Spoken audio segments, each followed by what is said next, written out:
很多人第一次去按摩店，最怕的就是踩雷，一不小心進了不太正規的地方，理智就被慾望打敗，最後後悔不已。今天就教你3個方法，一眼分清哪家是正規的。第一，看門頭和位置，門頭大，裝潢正，燈光亮，店裏乾淨，員工多，這基本沒問題。藏在樓上樓下，暗角的那種，要小心。第二，看項目和價格，正規店的價目表清清楚楚，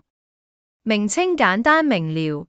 沒有模糊暗示的字眼，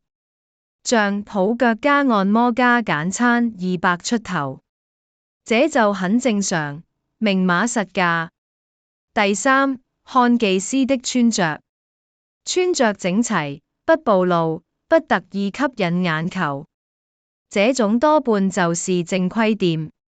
如果你不小心遇到不對勁的店，比如技師言語暗示，動作過界，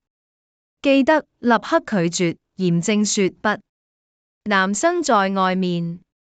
最重要的就是要懂得保護自己，點個讚，收藏轉發給朋友，避坑避盜，放鬆放好，一起做個遵紀守法的好公民。